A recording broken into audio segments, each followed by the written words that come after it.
Livro Capitães de Tropas, Exército, Tabernáculo e Boa Terra, Pedro Dong, capítulo 4. Tema desta semana, a reconstrução do templo e dos muros de Jerusalém. Meta de hoje, leitura das páginas 53 a 55. Consequência do pecado de Salomão, a divisão do reino de Israel. Após Roboão, filho de Salomão, tomar posse do trono de Israel, o povo veio pedir-lhe que aliviasse a carga de impostos, porque estavam com dificuldades. Roboão, em vez de seguir o conselho dos mais velhos, acatou o conselho dos jovens de sua idade. Como não tinha experiência, deram-lhe um mau conselho, exortando-o a dificultar ainda mais a vida de seus súditos. Assim lhe farás. Meu dedo mínimo é mais grosso do que os lombos de meu pai.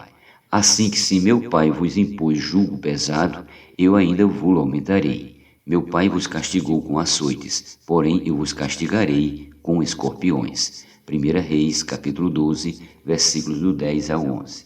Esse acontecimento vinha do Senhor para se cumprir a palavra que falara por meio do seu profeta Aiás, versículo 15.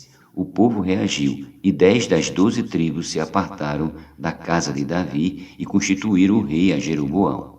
Com essa dura resposta, ninguém seguiu a casa de Davi, senão somente a tribo de Judá, versículo 20, e a tribo de Benjamim, versículos do 20 ao 24. O reino de Israel então se dividiu em dois, o reino de Israel ao norte e o reino de Judá ao sul. O pecado imperdoável de Jeroboão. Jeroboão tinha sob seu governo 10 das 12 tribos de Israel, porém, segundo determinação do Senhor, todas as tribos deveriam voltar a Jerusalém para celebrar as principais festas. Deuteronômio 16:16. Aconteceu que, por medo de perder o trono, caso o povo voltasse a Jerusalém, Jeroboão fez 2 bezerros de ouro, um em Dan e outro em Betel, para substituir as festas que Deus determinara. 1 Reis capítulo 12, versículos do 27 ao 29. Ao fazer isso, ele cometeu um pecado imperdoável, e Deus indignou-se muito contra ele. Deus havia escolhido Jerusalém para ser seu único lugar de adoração. O reino do norte, portanto, fez o que era mal perante o Senhor, e isso posteriormente culminou em muitas catástrofes, como uma série de assassinatos entre os reis de Israel por causa da busca pelo poder. Essa situação perdurou até que o rei da Assíria tomou Samaria e destruiu completamente esse reino. 2 Reis capítulo 17, versículos do 6 ao 8. O cativeiro de Israel. A capital do reino do norte estava em Samaria. Era estratégico naquele tempo um reino dominante dizimar uma nação, transportando o seu povo, espalhando-o pela cidade sob seu domínio. Também se transportavam povos estrangeiros para habitar num país que fora conquistado. Desse modo, acabava-se com aquela cultura e com aquela nação. O rei da Síria fez isso, espalhou o reino do norte pelas terras dos Medos. Tal sucedeu porque os filhos de Israel pecaram contra o Senhor seu Deus, que os fizera subir da terra do Egito, debaixo da mão de Faraó, rei do Egito, e temeram a outros deuses. Andaram nos estatutos das nações que o Senhor lançara diante dos filhos de Israel e nos costumes estabelecidos pelos reis de Israel. 2 Reis capítulo 17, versículos do 7 ao 8. O Senhor castigou o reino do norte por causa dos maus caminhos que os reis escolheram.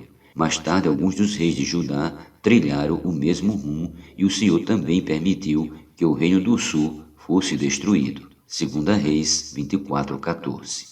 Nabucodonosor ordenou que Jerusalém fosse destruída, e com os assírios também levou o povo para as terras estrangeiras sob seu domínio. O povo de Judá foi levado para o exílio, ficando naquelas terras somente os pobres, o povo mais simples que não tinha valor para os inimigos. No 7º dia do mês do ano 19º de Nabucodonosor, rei da Babilônia, Nebuzaradã, chefe da guarda e servidor do rei da Babilônia, veio a Jerusalém e queimou a casa do Senhor e a casa do rei, como também todas as casas de Jerusalém. Também entregou às chamas todos os edifícios importantes. Todo o exército dos caldeus que estava com o chefe da guarda derribou os muros em redor de Jerusalém. 2 Reis capítulo 25, versículos do 8 ao 10. O templo em Jerusalém foi destruído, isto é, a casa de Deus foi destruída por causa da postura dos reis diante do Senhor.